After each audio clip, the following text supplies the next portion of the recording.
काल दिनांक 16 फेब्रुवारी रोजी लाहोटी शासकीय तंत्रनिकेतन विद्यालयाच्या गेट समोर मुलांच्या वसतिगृहाच्या समोरील रोडवर विद्यालयातील हॉस्टेलमध्ये राहणाऱ्या मुलांमध्ये भांडणाच्या कारणावरून मारामारी जी झाली त्यामध्ये एका विक्रम पांचाळ नावाच्या विद्यार्थ्याचा दुर्दैवी मृत्यू झाला.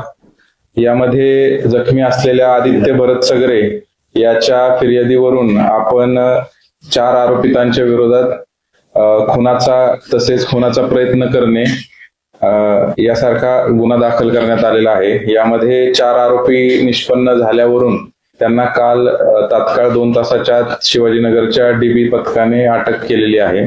यामध्ये त्याच शाळेत महाविद्यालयामध्ये शिकणारे 3 विद्यार्थी केदार क्षीरसागर, प्रणव उदगिरे आणि सुजल दिंडे तसेच त्यातील आरोपी केदार क्षीरसागर याचा मित्र श्रीधर जाधव राहणार शिवली तालुका औसा अशा 4 जणांविरोधात गुन्हा दाखल करून 4घांना अटक करण्यात आलेली आहे.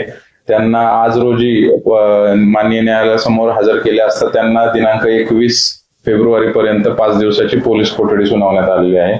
यामध्ये पुढील जे गुन्ह्यात वापरलेला हत्यार जप्ती असेल आणि पुढील जो तपास असेल तो PI शिवाजीनगर हे स्वतः करत आहेत. या घटनेची पार्श्वभूमीमध्ये ज्यावेळी त्या हॉस्टेलमध्ये राहणाऱ्या विद्यार्थ्यांमध्ये काही दिवसांपूर्वी मोटारसायकलची काच फोडण्यावरून वाद झालेला होता. तो वाद हॉस्टेलच्या प्रशासनाला त्यांनी कळवला देखील होता. मात्र त्याच्यावर काल रोजी त्यांच्यामध्ये पुन्हा भांडण होऊन त्याचं पर्यवसन हे मारामारीमध्ये झालं आणि त्यातील जो आरोपी आहे केदार याने त्याच्या मित्राला बोलवून त्याच्या करवी या समोरच्या फिर्यादी तसेच इतर 3 जे जखमी विद्यार्थी आहेत त्यांच्यावर चाकूने हल्ला केला. यामध्ये एकाचा दुर्दैवी मृत्यू झालेला आहे. त्या अनुषंगाने गुन्हा दाखल करून आम्ही संबंधित जी घटना आहे त्याच्या अनुषंगाने हॉस्टेलनं काय कारवाई केली होती किंवा शाळा प्रशासनाला देखील त्याबाबत आम्ही पत्रव्यवहार केलेला आहे. तसेच या घटनेच्या अनुषंगाने इतर काही बाबी आहेत का त्याची देखील तपासात माहिती घेत आहोत. माननीय DIG sir Nashik range Shri Shahaji Umap sir तसेच पोलीस अधीक्षक श्री अमोल तांबे सर आणि additional SP Shri Mangesh Chavan sir यांच्या आदेशाप्रमाणे या पुढील काळामध्ये आम्ही ज्या अशा घटना आहेत त्याला रोखण्याकरता जे स्ट्रीट पोलिसिंग आहे ते प्रभावीपणे कसे होईल याकडे आम्ही मोहीम या पुढील काळामध्ये राबवत आहोत. यामध्ये जे महत्वाचे शहरातील भाग आहेत जसे ट्युशन एरिया असेल किंवा इतर भाग आहेत या भागामध्ये रात्रीच्या वेळी आणि संध्याकाळच्या वेळी जी पायी गस्त आहे ती पुढील काळामध्ये सुरू करत आहोत. त्याचसोबत जे उघड्यावर दारू पिणारे इसम आहेत, रात्रीच्या वेळी बर्थडे सेलिब्रेट करणारे युवक असतील, बाहेरच्या रिंग रोडला ज्या काही घटना घडतात तर त्या रोखण्याकरता देखील विशेष पथकाद्वारे आजपासूनच कारवाईला सुरुवात झालेली आहे आणि जे रेकॉर्डवरील गुन्हेगार असतील त्यांची देखील तपासणी सुरू करण्यात आलेली आहे. येत्या काळामध्ये लातूर सुरक्षित राहील याकरता पोलीस प्रशासनाद्वारे ठोस अशी कारवाई करण्यात येणार. तर जे जिल्हा क्रीडा संकुलाचं गेट आहे ते पण रोडवर आहे आणि प्लस STचं देखील डेपो आहे आणि या बाजूला जे लाहोटीचं जे मेन कॅम्पस आहे त्यांना देखील आम्ही पत्रव्यवहार करून कालच त्याबाबत ते जे रस्ता आहे तो पूर्ण CCTVनं कव्हर करण्याविषयी आम्ही सूचना केलेल्या आहेत.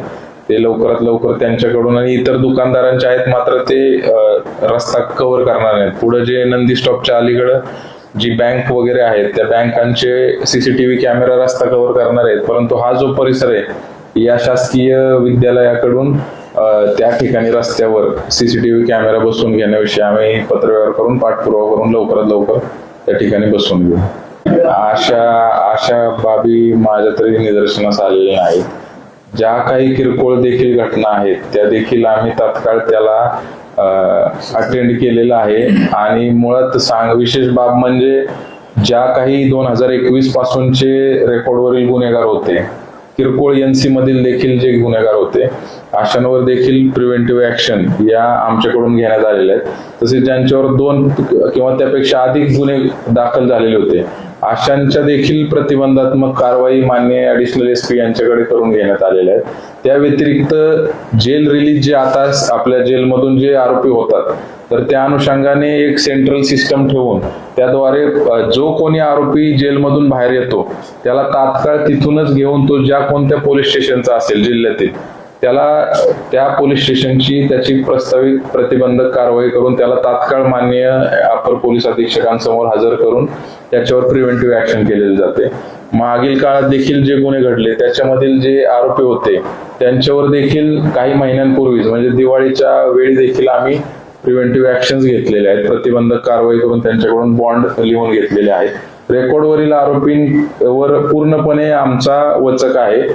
आता जे ट्युशन एरियामध्ये हे प्रकार घडतायत किंवा जी 18 ते 21-22 वर्षाच्या वयोगटातील मुलं आहेत त्यांच्या अनुषंगाने आम्ही महानगरपालिका निवडणुकीच्या पूर्वी माननीय एसपी सरांच्या आदेशानुसार पोलीस विद्यार्थी संवाद सुरू केलेला होता. त्यामध्ये देखील आम्ही शाळा महाविद्यालयात जाऊन आमच्या प्रत्येक पोलीस स्टेशनचे नंबर, फोन नंबर्स असतील किंवा संपर्क क्रमांक त्यांच्याशी शेअर केलेले होते. मुलांना देखील या बाबतीत जागरूक करण्याचा आमच्याकडून देखील प्रयत्न सुरू आहे. ते पण कार्यक्रमात वाढ करून जेणेकरून जे असे प्रकार छोटे छोटे महाविद्यालयाच्या हॉस्टेलमध्ये किंवा इतर ठिकाणी घडतायत तर ते तात्काळ आमच्याशी संपर्क साधून ते कसे थांबवता येतील या अनुषंगाने देखील आम्ही आता शाळा प्रशासनाला आवाहन करत आहोत की त्यांनी देखील त्यांच्या शाळा परिसरात चालणाऱ्या गोष्टी किंवा अशी काही मुलं असतील तर ती आम्हाला वैयक्तिकरित्या कळवावीत जेणेकरून आम्ही त्यांचे कुठेही नाव न लीक होता आम्ही त्या विद्यार्थ्यांच्या असतील किंवा विद्यार्थ्यांच्या सोबतीने जे बाहेरची मुलं येऊन शाळा प्रशासनाच्या प्रांगणामध्ये किंवा ट्युशन एरियामध्ये क्लासेसच्या परिसरामध्ये गोंधळ घालत असतील त्यांचे फोटो जरी काढून आम्हाला पाठवले तरी आम्ही त्यांच्यावर आमच्या पद्धतीने योग्य ती कायदेशीर कारवाई करू.